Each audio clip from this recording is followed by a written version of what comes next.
Our apprentices are learning how to do a wood shingled roof. And we've got ourselves an old-fashioned barn raising.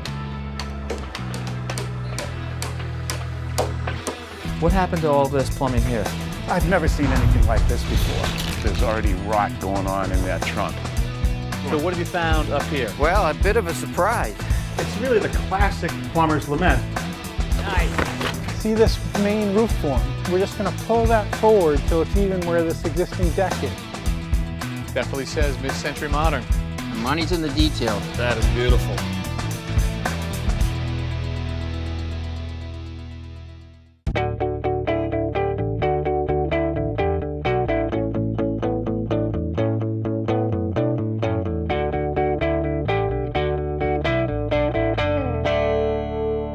Hi there, I'm Kevin O'Connor and welcome back to this old house here in Rhode Island where we've got two projects going on. The main one is in Jamestown and that is about 20 minutes from here. But this one is our idea house and it's an opportunity to try out new ideas and new technology. And today our electrician Ben Giles is in the basement installing some of that new technology.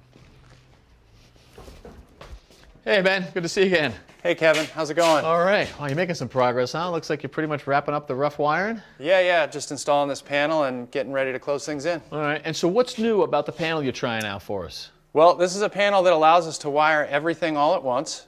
We don't have to put in any temporary breakers and worry about rewiring with, arc faults with pigtails on them and all this stuff that we usually have to worry about. All right, well, hang on a second here. So pigtails, let's break that down. I mean, arc fault is we basically need that now in every new house, right? Right, that's what's going to protect us against fires, flash faults, things like that. Wire gets damaged, you get a little electrical jump between the two, and boom, you got a fire. Yep. And so what's the pigtail part, though? I'm not familiar with that. So, right, the pigtails on a traditional panel would be a little extra wire that you actually have to physically, you'd put it in the panel and you'd hook it into your neutral bus, and that would feed this with a neutral so that we could then hook up the circuit to the arc fault breaker. So every one of these that's arc fault, does this hold for GFCI as well? Yes. The ground fault is stopping us from getting shocked if we've got a wet hand or something. Every one of those two breakers has got this pigtail? Yes. Which means nowadays this panel is going to be filled with these? Yeah, and it gets really tough to do a neat job with it too, so it's kind of a pain. Okay, so what does this eliminate? I mean, if we get rid of this, how are you wiring it? Right, so this panel actually has a neutral bus that runs right through where you plug in the breakers. So that's kind of replacing this right here. Yeah, this gets replaced with this neutral pin here. And the new style breakers that we're plugging in now accept that neutral, and they plug right into a pre-wired set of lugs. Wow. So that we can just literally wire up the set of lugs and, plug the breaker in. That's it, you just connected and wired that. Yep. Oh, that's amazing. So no pigtail, that's nice and neat. And I'm seeing AF/GF, so arc fault and ground fault. So is that telling me which one? Yeah, so when this goes into fault, it's going to figure out whether it's an arc fault, so a flash fault or a fire hazard type of fault, or a ground fault, which is going to be more like something if you were blow drying your hair next to a sink and you drop the hair dryer in the sink and touch the faucet. Really good to know. You guys can troubleshoot quickly. And for the homeowner, they don't have to come down here and try to, by sight, figure out which one of the breakers is tripped. They're going to have a light telling them. Exactly. Oh, that's pretty cool. So you just install that, line them up all the way down? Yeah. That's a pretty good looking breaker. Yeah. So it actually, they've made them good looking enough that they feel that, they should have a clear panel cover for it. No kidding. Look at yeah. that. So the door actually lets you look in there. Yep. It's not such a bad feature either. So all of our breakers are going to be sticking out here eventually when you get that door on. Yep. And we'll be able to look right in there. And, yep, and it's white, so it's going to match the wall perfectly and kind of blend right in. Cool. All right. Well, I don't know what you're going to do with that, but I like what I see there. Yeah. All right. Thanks, Ben. Thank you. All right, so the other day you guys helped install the mineral wool insulation, 5 inches of it, on the roof. And then on top of that, you put 5/8 sheathing. On top of that, you used a self-sealing membrane so that if any nails penetrate it, water can't get into the roof. And if any shingles should blow off, water can't get in the house. You've also installed the copper drip edge and you tied it in with this self-sealing membrane. Now we're ready to install the shingles. Now, I like wood shingle roofs. I like the way they look. And I like the fact that when you put about a 5 to a 5.5 inch reveal on a wood shingle roof, they're really strong against high winds. There's less chance of them blowing off. There is a couple of problems with wood that you have to be very careful of. See, if this shingle is wet, it gets wet when it rains. When it rains, it swells and gets tight, like a wooden boat, and that's why it won't leak. But if these shingles lay on this roof like this, the underside can't dry out. So the sun will dry out the top, the bottom will stay wet, and they'll start to rot, and they'll also cup. So we have to solve that problem. And to solve that problem, we're actually going to use a breather material, a nylon matrix that you lay on the roof. The shingles will sit on that, and they'll actually sit on a bed of air underneath them, allowing them to dry, because the air can come up under here and across the sides. That's how you make a wood shingle last. All right, so the first thing we want to do is install our matrix across the bottom. All right, so now we're going to roll this out, and I'm going to staple it right to the roof sheathing. Now when you staple it, you want to staple in about 24 to 36 inch squares, just to hold it in place till we install our shingle. All right, you want to just cut it right off even with the drip edge. All right, now we're ready to get started. Let's have a couple of those shingles there, Kevin. And grab that gun up behind you. Okay, so now the trick to installing any roof shingle, it needs to overhang on the sides, about 3/4 of an inch, and on the front leading edge. A wood shingle should be 1.5 inches to 1.75 inches from the face of the fascia board to the edge of the shingle. To do that, I just cut a 2x4, lay it against the edge of the fascia board, and bring it up and bring my shingle up so we're even with that 1.5 inches. Now I'll just tack this shingle in place. I want to keep my nail up about 6 inches. Okay, so that's my starter. Now I have to lay another one on top because the first edge has to be doubled or tripled in some case, but we're only going to double it here. I'm also going to make sure I nail up, again, 5.5 to 6 inches. I want to be higher than my reveal. I got to keep it back so I don't come out to the overhang. Put one and another one, and I want to be 3/4 to an inch from the edge, and the nail shouldn't be driven too deep. So you want to keep the nail up high like that so it grabs as much of the meat of the wood, lessening the chance for it to lift off. We're using a stainless steel nail, ring shank, 2¼ inches long. All right, so now we're going to put another one on. I want to space the shingle slightly to allow for the expansion of the shingle. Make it the same distance off the fascia board. A couple of nails. I want to make sure that I have a gap, and I want to make sure I cover that gap by a minimum of 1 inch overlap. Space out my shingle about 1/8 of an inch, because when these shingles get wet, they're going to expand and get tight when they swell. Nail up about 6 or 7 inches and nail it. Now we're ready for the next row, and we want a 5.5 inch reveal. So we're going to just strike a line right across, and we'll take a shingle, bring it down, and again I want to keep it on that line. I want the nail to be up about 7 inches. Don't want to drive it too deep, but I want to be deeper than that. So I bring it down tight to the surface. Okay, and now we'll have another one that will span the gap and keep me away from this edge that's perfect. About 1 inch to 1.5 inches. Put it on my line, space it out about 1/8 of an inch, just loosely touching it. And a couple more nails. Okay, now we're ready for the next row. Again, we want to make sure that it is 3/4 of an inch over the edge. Keep it on my line. And then a couple more nails. All right, so what we've done is we've actually offset our shingles up. So that's enough for now. What we're going to do is the same thing on the other side, making sure that our measurements are the same. To make sure the measurements are the same, I'm just going to take a scrap shingle. I'm going to make it even on the bottom. And I'm going to mark the bottom of each one of the rows. And I can take that and transfer it down the other end, and we don't have to use our tape measure. Awesome. All right, let's go down there. Okay, good. Now we've built up 4 courses here to match the 4 courses down there. We want to make sure our first line, our starter course, is straight. So to do that, we're going to put a nail right here on the edge of the shingle. And I'm going to take a string line, attach it to that nail, and we're going to bring it all the way down to the other end, do the same thing, keep our string line tight, and then bring the shingles to the string line. All right, so now you guys are ready to lay your first course in all the way across the front of the roof. So you're going to take them, bring them down, line it up with the string line, continue all the way down and nail them off and double up that first course. All ready to do it? All right, I'm going to leave you guys to it.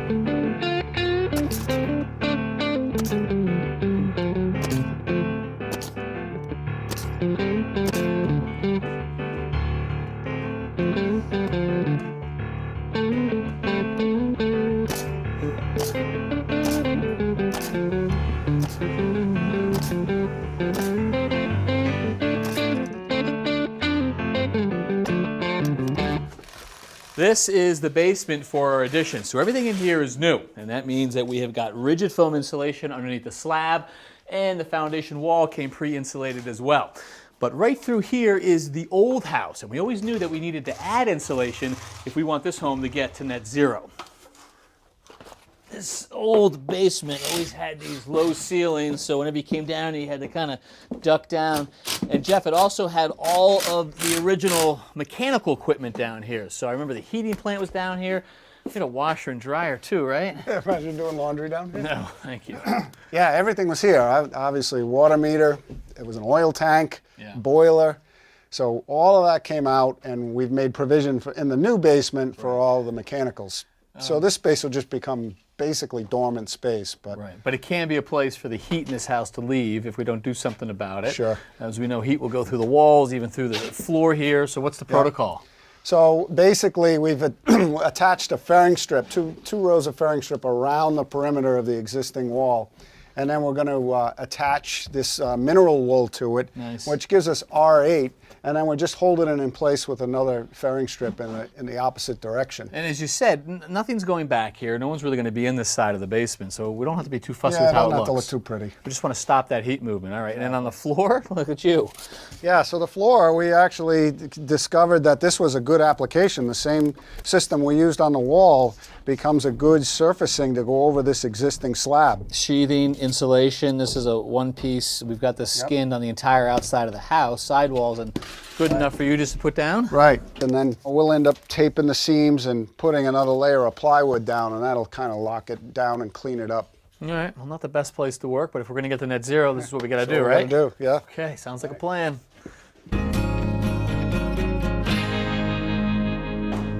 All right, Mary, we're at a critical part of the job when we have to start thinking about finishes. Now that may sound a little silly because the electrician hasn't finished his wiring, the plumber hasn't been here yet, there's no lights, but we have to think about finishes. And what I mean by finishes, I'm talking about, is it going to be wainscoting? Where are the cabinets going to go? Is there going to be any crown molding? And a good framer will take a look at the finishes when he's framing the plans to make it easier for the finish to find structure. So let's look at this layout right here. Here's our kitchen cabinets. Right here is our sink goes to this window. And this wall right here, we have our range hood and cabinets on each side. If I take that and I hold the plans against the wall right there, so now we can see the orientation right here. And on this layer, we have a range here, we have a hood above it, and we have one cabinet. And that cabinet is about 9 inches from that opening in is where it begins, and it's 18 inches wide. So why don't you hold your tape measure at 9 inches, And from that 9 inches, I'll measure 18 inches. Now look what we have. We have nothing to screw the cabinet to here and nothing to screw the cabinet to here. We only have one stud. One stud to screw the bottom and one stud to screw the top. Not good, because you got to think about the weight of the cabinet. What's going to go in those cabinets? You never know. Let's say dishes. Well, that's heavy. All right, so what we're going to do is we're going to put blocking in between each stud cavity, the height plus a little on the bottom, and tight to the ceiling, because we know the cabinets are going to the ceiling. So we know our cabinets are 36 inches. Why don't you measure up 38? I'll measure up 38, and we'll just snap a straight line.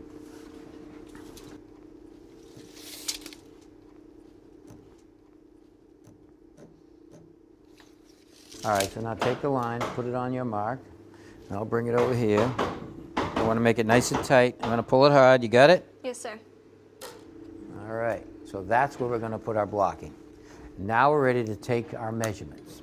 So I want you to measure between the bay so we can cut our first piece. Okay. What I don't want you to do is measure up there. The reason is because you never know about framing stock. You think about the conditions with rain and sun. This framing stock could bow just a little bit. So the smartest place to take the measurement is where it doesn't move, and that's right at the base. I see. All right?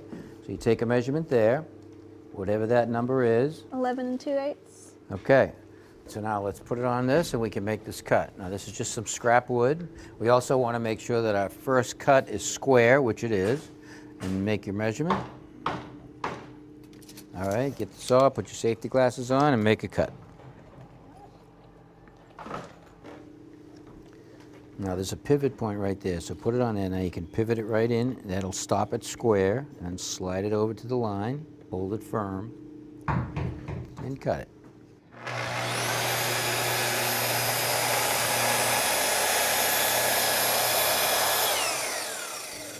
All right, now let's grab the piece and see how it fits. All right, now look at that. It's too short, right? Well, it isn't too short. Let's try it down there. Perfect. See, because this stud must have a little bit of a bow in it that you can't notice. But you notice it when you cut the dimension wrong. I see. All right, so now let's take a measurement for the second one. Okay. Now the second one, just lay this one right down here, because that one's going to go into place. Okay. Now let's take the second piece and measure that, only you're not going to measure it. You're just going to take the wood right over. We're going to use the square edge that you've already cut. You're going to lay it down close to the floor, put it against it, and mark it. Okay.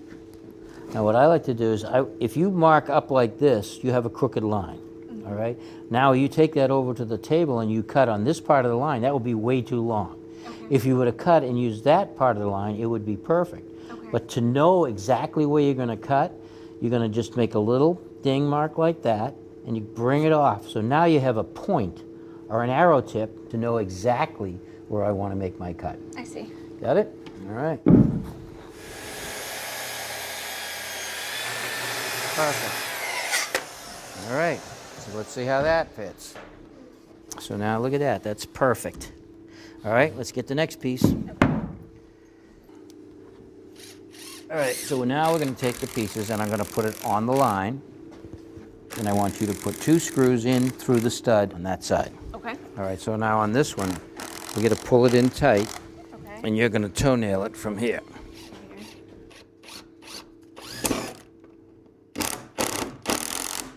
Good. Okay. Now we'll do the next one. Same thing. Okay.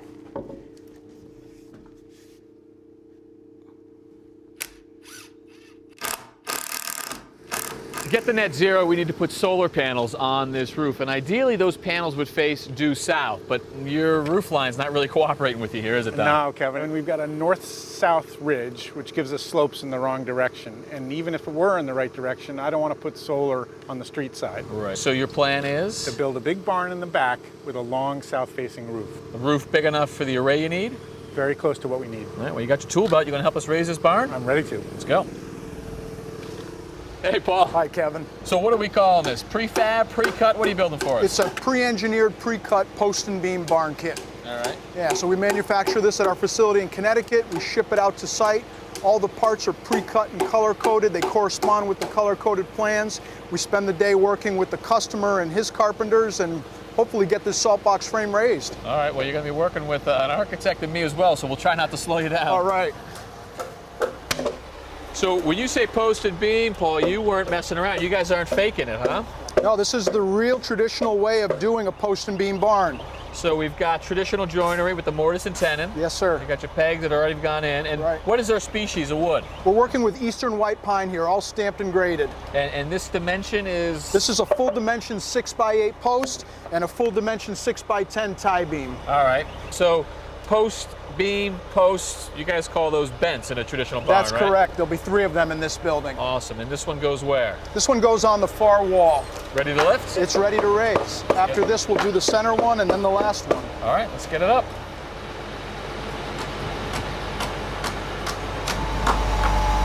So your knee braces here, those are temporary. Those are just temps, right? That's just for the lift? Correct. To square it up so that we can peg it. Yeah. That's what that's basically for. And for the lift, to keep it rigid. So what's he doing right now? Right now, they're just going to temporarily tack the post to the sill.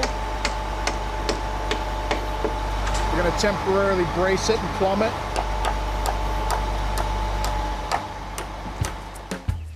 It's big.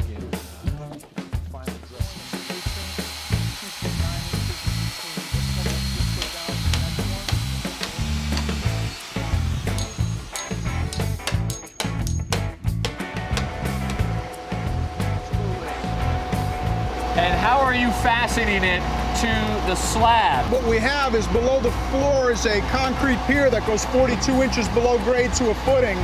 And there's a number 5 rebar in the top of that pier and a hole in the bottom of the post.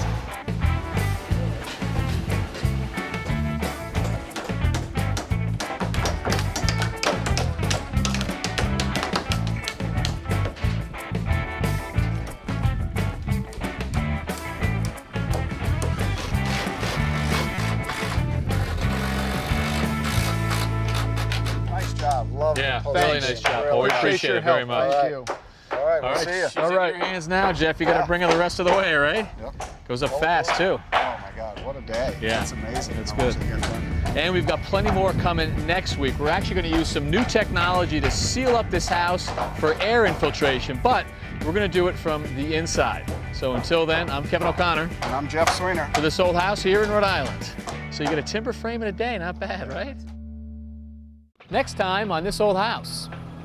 Our panels have arrived here in Jamestown, Rhode Island, and in just a couple hours, we're going to have ourselves a new foundation. Good morning, Jeff. Kevin, how are you? I'm well. Good to see you. Good to see you. So demo today? Demo today, inside and outside. All right. And what are we doing outside? Well, outside we got a little bit of an issue. And our project house sits on an island. Well, our homeowner, Don Powers, has agreed to give us a little tour. I've always loved to come up here on the island with the boys and scramble the rocks, the tidal pools. For more of This Old House, go to pbs.org/thisoldhouse, where you can watch full episodes anytime. And follow us on Facebook, Twitter, and Instagram.